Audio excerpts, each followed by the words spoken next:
Hello for you fiends and collectors, this is me, Daniel East 1000, back again with another Star Wars Black Series figure review. And while today we're going to be taking a look at Ezra Bridger, Peridea, as he appears in Ahsoka. First, as always, we're going to take a look at the packaging, then the figure itself. Of course, you got Star Wars Black Series logo at the very top there, that window packaging, so you can see the figure and all the accessories it comes with, name of the character on the side there, number of the character, the name of the media on that colour banding. Of course, you've got that coloration fade into a nice backdrop there as well. You've also got a bit of legalese at the bottom, not much going on the side, just that colour banding continuing on, Star Wars the Black Series, and on the other side, lovely image of the character and that blue colour banding with the name of the character there as well. On the back, you've got a lovely image of the character again, Star Wars the Black Series, name of the character, bit of a bio, which I will include in the description down below, number of the character, name of the media, and a ton of legal garb at the bottom there and at the bottom there as well. So that is essentially the packaging out of the way and done with. So now let's take a look at the figure itself. I knew I could count on you.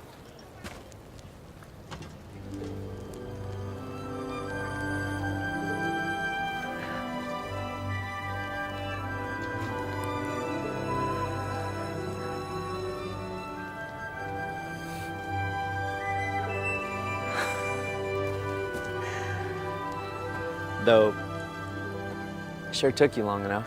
So here we have Ezra Bridger in hand, and I have to say, this is a really, really cool figure. It does have a couple of little minor faults, which I will address in the review, but overall, in terms of its sculpting and detailing, this is a absolutely brilliant one to add to the collection. First and foremost, the head sculpt is a really, really good likeness to the actor. Hasbro have done a wonderful job on that.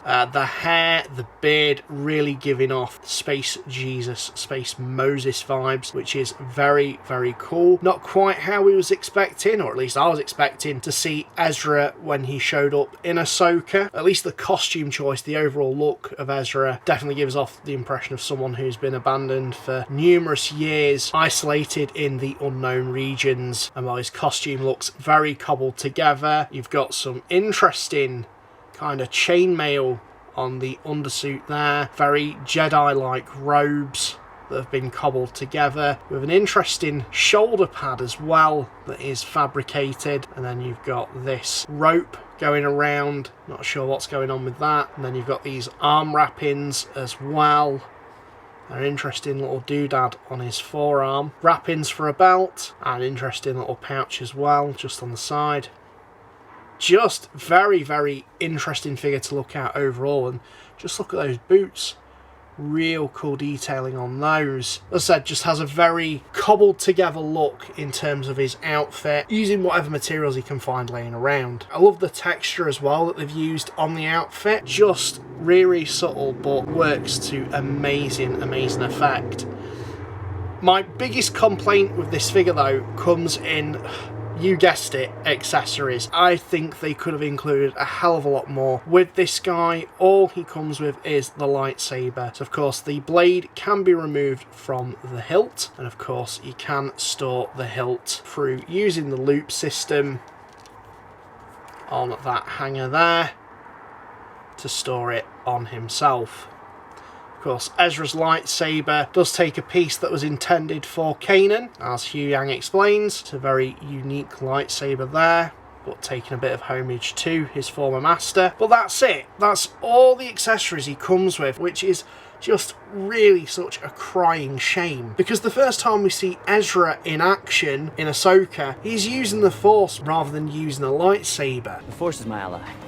That's all I need. Now, there is an easy fix for this. Collectors have been picking up the Miss Marvel Legends figure and basically taking the interchangeable hands and fudging it onto this figure. I haven't tried that myself yet, but it's really tempting to. So it seems like a massive missed opportunity to have included some Force push hands. And again, it would certainly fill up that empty packaging.